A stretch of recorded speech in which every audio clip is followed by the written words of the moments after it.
Hi, నేను doctor Vikram Singirikonda. Welcome to delta bull trading academy. Last week Friday రోజు market అంటే Nifty 1.1% and bank Nifty వచ్చేసరికి 1.7% correct అయిన తర్వాత లాస్ట్ వీకెండ్లో చూసుకున్నట్లయితే సాటర్డే సండే కంటిన్యూస్గా సోషల్ మీడియాలో కానీ ఇన్ఫ్లుయెన్సర్స్ కానీ యుఎస్ రిసెషన్ గురించి జాబ్ డేటా గురించి మాట్లాడడం జరుగుతుంది. సో ఈ డిస్కషన్ అంతా ఎలా అయిపోయింది అంటే ప్రీవియస్గా ఎప్పుడైతే రిసెషన్స్ వచ్చినప్పుడు మార్కెట్లో పెద్ద క్రాష్ వచ్చిందో అలాంటి క్రాషే మళ్ళీ చూడబోతున్నాం. ఈసారి ఇంకా పెద్దగా రాబోతుంది అని చెప్పి చాలా వరకు న్యూస్లు మెసేజెస్ రావడం జరుగుతుంది. సో నా క్లయింట్స్ కూడా చాలామంది ఫోన్ చేసి మెసేజ్ చేసి అడగడం జరిగింది, ఇది నిజమేనా, మనం కంప్లీట్గా మార్కెట్ క్రాష్ అవ్వబోతుందా, మొన్న వచ్చింది చిన్న శాంపుల్ ఫస్ట్ కరెక్షనా, మండే రోజు నుంచి ఎలాంటి జాగ్రత్తలు తీసుకోవాలి, ఇన్వెస్టర్స్ అందులో నుంచి బయటకు వచ్చేయాలా, మనీ అంతా బయటకు తీసేసుకోవాలా, ట్రేడర్స్ ఆల్రెడీ పొజిషన్లో ఉన్న వాళ్ళు ఏం చేయాలి, ఇలాంటి డిఫరెంట్ క్వశ్చన్స్ అడిగారు. సో ముందు దానికి వెళ్లే ముందు మనకి ఎక్కడెక్కడ ఏ డేటా బిల్టప్ అయింది, ఆ తర్వాత దాన్ని ఎలా ఇంటర్ప్రిట్ చేస్తున్నారు మార్కెట్ అనేది పక్కన పెడితే మార్కెట్ కదలిక అనేది మీరు ఒక బయ్యర్ అండ్ సెల్లర్ నుంచి ప్రెజర్స్ వల్ల వచ్చేటువంటి ఒక మార్పుల నుంచి వస్తుంది. అంటే బయ్యర్ ప్రెజర్ ఎక్కువ ఉంటే బయింగ్ వైపు వెళ్ళడం, అదే సెల్లర్ ప్రెజర్ ఎక్కువగా ఉంటే సెల్ సైడ్ మార్కెట్ వెళ్ళడం లాంటిది జరుగుతుంటుంది. కాబట్టి ఇది కేవలం క్వాంటిటేటివ్ అనాలిసిస్లో మనం చూడడం జరుగుతుంది.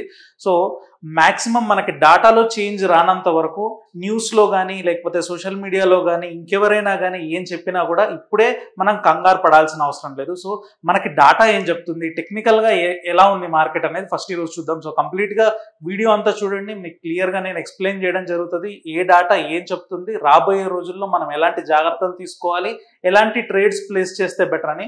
సో పాత వీడియోస్ మీరు ఆల్రెడీ చూసినట్లయితే నేను చాలాసార్లు చెప్పాను మీకు.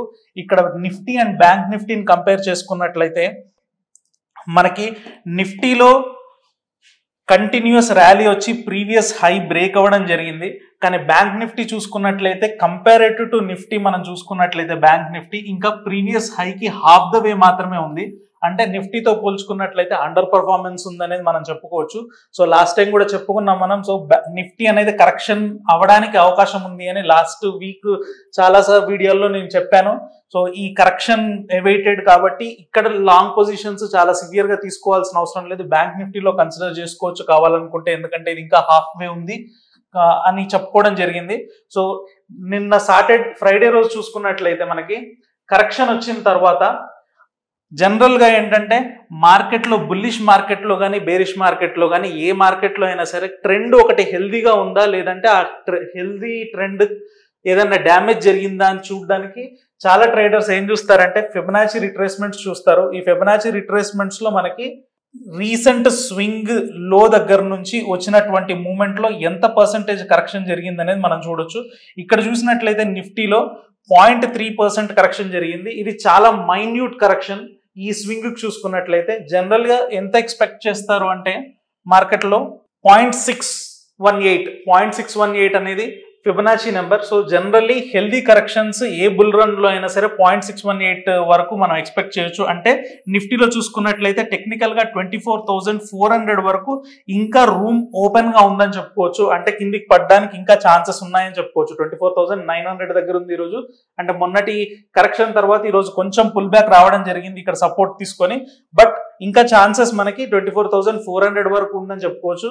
అదే బ్యాంక్ నిఫ్టీ చూసుకున్నట్లయితే ఇదే కన్సిడరేషన్లో రీసెంట్ స్వింగ్ లో దగ్గర నుంచి మనం హైకి ఫిబొనాచి వేసుకున్నట్లయితే చూడండి, హెల్దీ కరెక్షన్ ఏదైతే ఉందో 0.618 కరెక్షన్ 50,404 అది ఈరోజు హిట్ చేయడం జరిగింది. అది చేసిన తర్వాత కంటిన్యూస్గా మార్కెట్ ఈరోజు ఇంట్రాడేలో ర్యాలీ చేయడం జరిగింది. సో నిన్నటి losses almost 80% of the losses మనం రికవర్ అవ్వడం కూడా జరిగింది. సో మనం గుర్తుపెట్టుకోవాల్సింది ఏంటంటే బ్యాంక్ నిఫ్టీలో మనం ఇంకా కంప్లీట్ బేరిష్నెస్ ఉండడానికి అవకాశం లేదు. ఇక్కడ నుంచి సపోర్ట్ తీసుకొని ఏ లెవెల్ అయితే 50,400 దగ్గర మనం సపోర్ట్ తీసుకుందనుకున్నామో ఆ లెవెల్ని మనం మార్క్ చేసుకొని 50,400. సో ఇక్కడ 50,400 దగ్గర మనం సపోర్ట్ తీసుకోవడానికి టెక్నికల్లీ ఆస్కారం ఉంది. కాబట్టి ఇక్కడ నుంచి బుల్లిష్ సైన్స్ ఏమన్నా కనపడితే బ్యాంక్ నిఫ్టీ స్టాక్స్ రిలేటెడ్ కానీ బ్యాంక్ నిఫ్టీ ఇండెక్స్లో కానీ మనం ట్రేడ్ చేయడానికి అవకాశం ఉంది. అదే నిఫ్టీలో మాత్రం ఇమీడియట్గా వెళ్ళిపోయి బుల్లిష్ సైడ్ తీసుకోవడానికి ఆస్కారం లేదు. 24,400 వరకు ఇంకా మనకి పడడానికి అవకాశం ఉంది. కాబట్టి ఇది టెక్నికల్గా చెప్పుకోవచ్చు. అదే మనం డెరివేటివ్ డాటాకి వెళ్ళామనుకోండి, నిఫ్టీలో 25,000 దగ్గర ఇప్పుడు ప్రస్తుతానికి రన్ అవుతుంది 24,988 అంటే 25కి దగ్గరలో ఉంది. ఏటీఎం స్ట్రైక్ లో హైయెస్ట్ కాల్ ఆప్షన్ మనకి క్లియర్ గా కనబడుతుంది. అంటే ఇది రేపటి సెషన్స్ లో రెసిస్టెన్స్ కింద మారడానికి అవకాశం ఉంది. ఒకవేళ ఇది బ్రీచ్ అయినట్లయితే ఇమ్మీడియట్ గా మళ్ళీ నెక్స్ట్ లెవెల్ 25,100 దగ్గర 25,200 దగ్గర కంటిన్యూస్ గా మనకి రెసిస్టెన్స్ ఉన్నాయి. కాబట్టి నిఫ్టీలో కొంచెం పైకి వెళ్ళడానికి ఆస్కారం కొంచెం తక్కువగా ఉందని చెప్పుకోవచ్చు. అదే బ్యాంక్ నిఫ్టీ చూద్దాం. సో బ్యాంక్ నిఫ్టీ చూసుకున్నట్లయితే మనం ఉన్న పొజిషన్ నుంచి నెక్స్ట్ లెవెల్ వచ్చేసి 51,500 దగ్గర వెళ్ళడానికి అవకాశం ఉంది. అంటే ఇక్కడ 51,500 దగ్గర హైయెస్ట్ కాల్ ఉన్నప్పటికీ ఈ రోజు జరిగిన మూమెంట్ లో ఒక 20% ఆఫ్ ది ఓపెన్ ఇంట్రెస్ట్ అనేది ఇక్కడ అన్వైండ్ అవ్వడం గమనించవచ్చు. దాని అర్థం ఏంటంటే ఒకవేళ గనక ఇటువైపు మూమెంటం వచ్చినట్లయితే ఇది బ్రీచ్ చేసుకొని మళ్ళీ నెక్స్ట్ లెవెల్కి వెళ్ళడానికి అవకాశం ఉంది. నెక్స్ట్ 51,600 అండ్ 52,000 వరకు కూడా వెళ్ళడానికి అవకాశం ఉంటుంది. కాబట్టి ఎవరైనా ట్రేడ్స్ బిల్డ్ చేయాలనుకుంటే లాంగ్ సైడ్ బ్యాంక్ నిఫ్టీలో ట్రై చేయొచ్చు. ఒకవేళ ట్రై చేసినట్లయితే 51,300 దగ్గర చూస్తున్నాం కాబట్టి 51,400 కాల్ ఆప్షన్ ని కొనేసి 52,000 కాల్ ఆప్షన్ ని అమ్మినట్లయితే లాభాలు రావడానికి అవకాశం ఉంటుంది. అండ్ ఇది మంత్లీ ఎక్స్పైరీస్ లో చేయడం బెటర్. ఎందుకంటే ఇప్పుడు ఆల్రెడీ ఒక న్యూస్ రన్నింగ్ లో ఉంది కాబట్టి ఇమీడియట్ గా రాబోయే వీక్ ఎక్స్పైరీలో మనం ఈ లెవెల్స్ ని చూడడానికి కొంచెం కష్టం అవ్వచ్చు. ఎందుకంటే వొలాటిలిటీ ఎక్కువ ఉంటుంది కాబట్టి దాన్ని హ్యాండిల్ చేయడం కష్టం ఉంటుంది. కాబట్టి మనం లాంగ్ ఎక్స్పైరీ అంటే మనకి వీక్లీ ఎక్స్పైరీ కాకుండా మంత్లీ ఎక్స్పైరీలో మనం ఈ ట్రేడ్ చేసినట్లయితే మనం లాభాలు పొందడానికి అవకాశం ఉంటుంది. సో మళ్ళీ ఇలాంటి అనలిటికల్ వీడియోతో నెక్స్ట్ వీడియోలో కలుసుకుందాం. Thank you.